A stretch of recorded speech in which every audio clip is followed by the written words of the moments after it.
Imagina que alguien te ofrece por internet unas cápsulas y te dice: contienen microbiota de una persona extraordinariamente sana. Es un superdonante. Y quizá añade que estas cápsulas pueden mejorar tu salud intestinal, tu metabolismo, tu sistema inmunitario o incluso ayudarte con cualquier enfermedad que puedas padecer.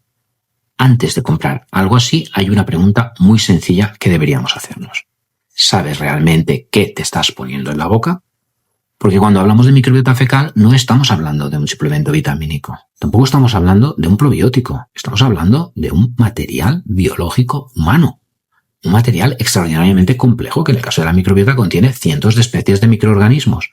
Y algunos pueden ser beneficiosos, seguro, pero otros pueden no serlo. Y una persona puede encontrarse perfectamente sana y, sin embargo, ser portadora de bacterias potencialmente patógenas. Virus, parásitos, bacterias resistentes a los antibióticos, eso sin tener absolutamente ningún síntoma.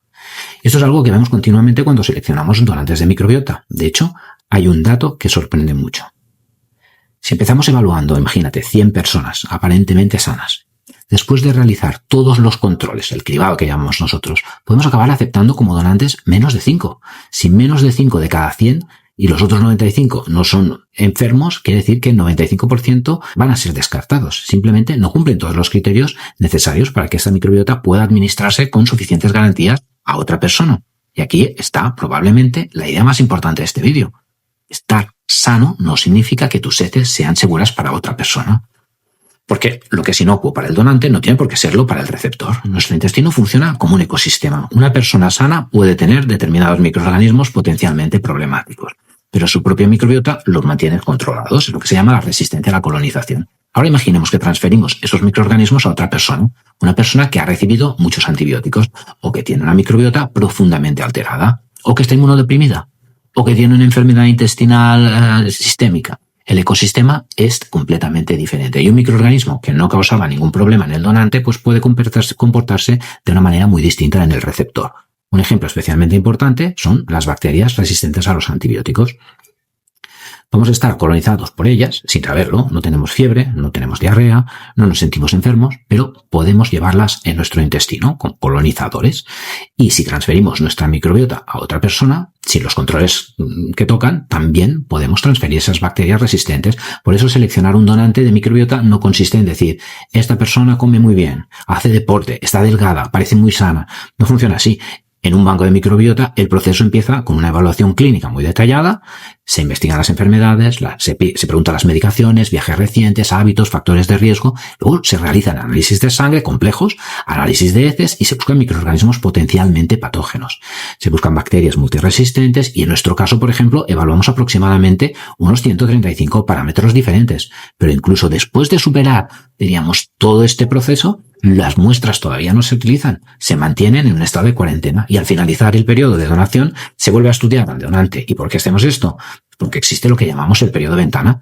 Una persona puede haber adquirido una infección muy recientemente y que todavía no sea detectable en el primer análisis. Por eso podemos imaginar el proceso como pasar para tu coche 2 ITVs, uno antes del periodo de donación y otro después de la donación. Solamente si las dos son correctas entre esta ventana se pueden liberar las muestras. Y además existe algo fundamental, la trazabilidad. Tenemos que poder saber quién fue el donante, cuándo se obtuvo la muestra, cómo se procesó, cómo se conservó y qué paciente la recibió. Porque la seguridad no termina el día que se administra el tratamiento. Si en el futuro aparece algún problema inesperado, tenemos que ser capaces de reconstruir todo el proceso. Y aquí llegamos a la palabra que seguramente habéis visto en internet, el famoso superdonante. Esta es una palabra muy atractiva, también es una palabra muy fácil de utilizar como reclamo comercial, pero científicamente tenemos que ser prudentes. Actualmente no existe una definición universal de lo que es un superdonante. No podemos analizar una muestra de heces y decir, esta es la mejor microbiota. Si conocemos determinadas bacterias o determinadas funciones metabólicas, podemos decir que se asocia con la microbiota más favorable que existe. Bueno, por ejemplo, la capacidad de producir butirato y otros ácidos grasos de cadena corta, que son los metabolitos sanos, para entendernos, es una cosa que todavía le falta un poco de recorrido, aunque todos creo que estamos de acuerdo en que son marcadores de una buena microbiota. Esto también es importante cuando hablamos de tests comerciales para el uso de microbiota. Un test puede decirnos que el ADN bacteriano que se encuentra en una muestra, tú haces el listado de las bacterias y ya te dice que esta microbiota es sana, pero sus heces no quiere decir que sean seguras. Una cosa es estudiar la composición de la microbiota y la otra, completamente diferente, es demostrar que ese material puede utilizarse como tratamiento. Ahora bien, quiero dejar una cosa muy clara. Esto no significa que el trasplante de microbiota sea pseudociencia. Todo lo contrario, el trasplante de microbiota es una herramienta terapéutica real y en algunas situaciones puede ser extraordinariamente eficaz. El ejemplo más claro es el de la infección recurrente por clostridiales difícil.